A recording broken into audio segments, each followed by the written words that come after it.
Right, we're at the Legends Resort, which is got two fantastic golf courses, which you haven't seen yet, of course, because we're here for the launch of the UD Equestrian range that has been long in coming and been very exciting evening last night and a great moment for UD Trucks. And in front of us here we have Mr. Rory Schulz once again. I'm not going to say new MD, we introduce you as that old MD of UD Trucks. Rory, an interesting range. I heard last night that it's sort of a truck that doesn't follow the traditions of UD Trucks, namely being R&D in Japan, developed in Japan, and then adapted with modifications for South Africa. This has more been designed for the emerging market. The E in the designation, for example, I believe stands for emerging market. Explain that new philosophy of UD Trucks. Thank you, Patrick. It's great to talk to you again. We spent a lot of time at a product strategy meeting around about 2005 and decided we need to look at the world a little bit differently. There's developed markets, and then of course there's developing markets or emerging markets. And we decided we would like to look at doing it a little bit differently. And the result of that was in 2007, the decision was made that we would start doing some research to understand what are the requirements for each of the markets around the world. We've done very well in taking the Japanese product, which is developed for the domestic market in Japan, and adapting it. But we felt the emerging markets required more attention, more specific specifications, etc. And it was based on that we decided to say, let's get something for particular markets. I find it very interesting. Obviously makes a huge amount of sense for the market, but it takes out a bit, or does it take out the economies of scale of being a global operator, developing for overall markets and just making minor adaptations? Is there no economies of scale that sort of gets, it's a negative on that side? I think there's a switching point in the world, Patrick, where the volumes for the emerging markets are now becoming quite substantial. So I don't think it affects the scale of economies. It was perhaps the case a decade or two ago, but today I think there's enough volume to justify developing product specifically for those markets. That's fascinating, because I remember, I keep on saying this, some years ago, out of Muspa, when he was still with Mercedes-Benz, is now retired. So we need a world truck for the world market, one truck for the world market. That has been pretty much what's been happening. And you've broken that trend entirely. Yes, I think, the struggle perhaps for people was, and that was the struggle that we had with Japan as well, was that we,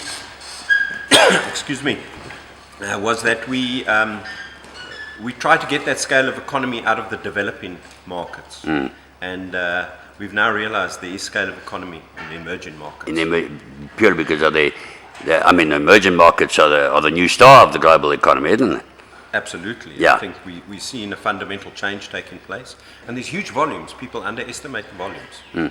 And of course, UD Trucks, as always in Japan, has always regarded South Africa as a very, very important market. In fact, it's the biggest export market for UD, isn't it? That's correct, yes. Yeah. Out of Japan, South Africa has been UD's most important market. And because we've been fortunate here, and UD has been established for a very long time and done quite well for them, it's quite nice for us that we get a bit of special treatment.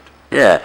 Now, Rory, I must say, when it came to reveal last night, I was waiting for this wonderful long haul triaxle 6x4 to come out, and all these tippers came out. I think that was because we knew nothing about the Quester. It was a very well kept secret. But I did look at some overseas photographs, and the photographs we saw were mainly on the distribution long haul side, and out came all the tippers. How's the split for you? I mean, we are looking at infrastructure market here. Patrick, I think that's very important. The positioning of Quan and Quester has been key for us. With Quan, we've penetrated into, let's call it, the traditional 6x4 market in South Africa, where there's some requirements for a little bit of extra technology, which Quan does quite well.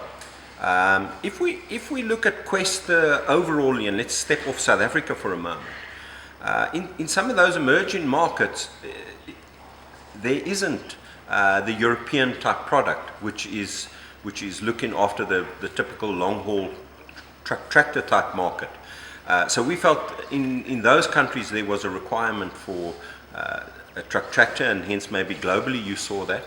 But specifically for South Africa, because of the work that we'd done and the research we'd done, we decided we need something to look after construction, public utilities, waste management, the agricultural side of things, and that development that must take place in these markets. So we've combined the two. Okay, but the more, apparently, you've combined the two in terms of the Quan and the Questra, not to combine the two in the Questra. Let's get it right there. That perhaps,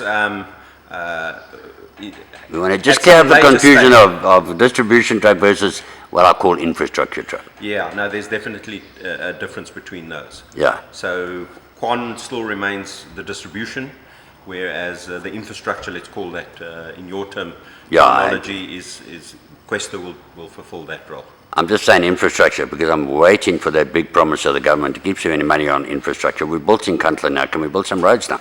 And various other things with your Questra. Okay, but let's move on. Rory, automatic transmission. A lot of the drivers like automatic transmission. There has been a move. I hear what you're saying in terms of not going full electronics, but automatic transmission, you don't see that as a necessity because none of the models have that. In this particular range, we've steered away from it for the short term. Our idea was to take as much of the experience we had in manual transmissions, and we've incorporated that into Questa.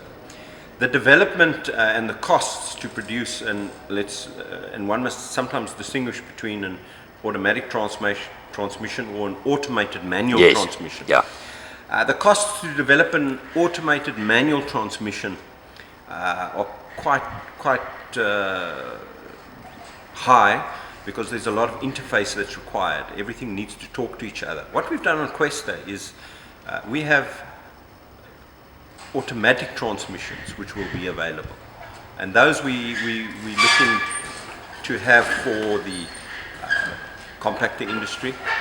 We're looking to have those for the construction industry even. Nobody's really looked at having a typical, let's say, Allison automatic transmission in the construction side of the industry, yet it does very well in compactors. So what we've done is we've gone that route with that. Of course, we've kept the automated manual transmissions for Quan. I think people also underestimate a little bit. We say the drivers and they can't drive these things. I don't believe that's true. There's plenty of those vehicles out there where the guys are driving them pretty well. Don't underestimate the drivers. Yes, absolutely. But I do still think there's a lot of driver training needed, and I'm very interested to see that the route you've gone here, a new route that you've gone, is a UD proprietary developed, has some of the help of Volvo, in a telematics system. And there were two things you accented there. One was the fuel economy and the monitoring of the driver's performance in the cab to improve fuel economy. That's a good route to go in terms of overall total cost of ownership, because driver training is, although you say there's a lot of good ones out there, there's a lot of bad ones out there, and we've got the facts on that. Rory, a good route to go. I must compliment you on that. Thank you very much, Patrick. I think what we want to look at is more in real time. One can do a lot of classroom training, one can spend a lot of time with drivers, teach them what they need to know. But what we've tried to do is to bring something back for the driver and for the vehicle to communicate with the driver. Are you doing well or are you not doing well? And that's exactly what Questa will do for them. And then identify areas that it can be improved. So it's not a policeman, it's a productivity improvement tool. Everything is aimed at productivity and to improve that. And sorry, Roy. And the telematics also, you're going to monitor when the vehicle needs servicing and different faults, etc. If there are faults, which I'm sure there won't be. But that other thing, it's a service tool as well, isn't it? Just enlarge on that a little. Yeah. What we've tried to do is we've tried to connect the vehicle and the vehicle's condition, where it is in its state of play, to an operation center, whether that be our call center, a dealer, who looks after a particular customer, or if the customer chooses to bring that into his own operation center, so that he has real-time information on the condition of the vehicle. So whether it be a warning that in 1,000 or 2,000 kilometers the vehicle needs to be serviced. The theory behind this, Patrick, is that the workshops can prepare for that. We can make sure that that vehicle is in and out the workshop in the required time. There's no delays, no waiting for parts, and that's how we're trying to support the uptime for customers. And the same is, if there's a breakdown and guys need to get back on the road again, so we can try to get out to that vehicle with the correct parts to be able to resolve the problem in an efficient manner. Yeah, Rory also mentioned at your annual press conference that you've noticed a vast increase in percentage of operators taking maintenance contracts in their purchase. That's also a good thing because the guys have been skipping maintenance. Yes, I think what's great about this is there has been a big increase in guys looking at maintenance contracts, and for us as the manufacturer together with our dealers to look after those vehicles and to make sure they're well maintained and are in a good and safe roadworthy condition. What's quite nice about this now is with that little bit of help of the electronics, we can preempt a lot of these problems now and make sure that the vehicle remains in a very good state and operates safely out on the roads. Okay, Rory, we are nearly there. There's two other questions I want to ask. You've always stated that it's applicable technology, not electronics for the sake of electronics. You've got a bit of technology area here. I would say more technology than electronics. Let's just cap this on the head once more. Your view on what's available in Europe in terms of the electronic truck compared to what you've done on the Questra? There are far more bells and whistles available electronically out of Europe, of course. What we've done, Patrick, is we've really tried to narrow it down to what you want, but not necessarily what would be a luxury for you. Okay. So there are far more luxury things available. There's things that will now electronically switch the vehicle off for you. There's things that will make sure the parking brake is put on. Technology in Europe is going the route of where, for example, you can have a look at following distances. You can have a vehicle that will be able to have huge stability. All of those things done electronically. But I think we're not, it's appropriate for Europe, but I don't think we're quite there yet. We've still got a way to go. Despite the fact that we've got a huge increase in road accidents. That's the negative side, hey, those, because like the lane limiter, the distance control, that's more a safety thing. Patrick, it is. And I think we need those things, but we desperately need those things. Patrick, I agree with you, but I don't think we're quite ready yet with the technology and the infrastructure to support that. Yeah. It would be brilliant if we could bring it and it would be faultless and we could do it. That's something, we are in an emerging economy. We're not quite there yet.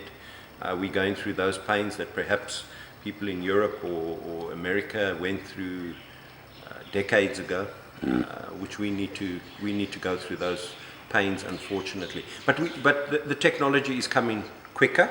When I spoke about appropriate technology maybe 20 years ago. Oh, you did? It's the appropriate technology today is not the same as that I was talking about in those days. So it's getting there, and we are moving in the right direction. Perhaps not as fast as we would like, but we need to take the people along. Okay. Well, Rory, thank you so much for giving us your time, and I think you've got a great range out there, lots of huge potential. I know it's been a huge milestone for you. You mentioned last night that it's been hours of work in terms of R&D, and also obviously hours of rands and yens and Taiwanese, whatever they have over there, etc. And hours of training, hours of dealer training, hours of in-house training, hours of everything, and you finally reached the launch date. So we want to wish you the very best of luck with your new range. Just went for a drive in it now, very lekker. And we wish you all the best of luck ahead. Thank you very much, Patrick. Once again, it was great talking to you, and thank you very much for your support. Fantastic. God bless, my friend.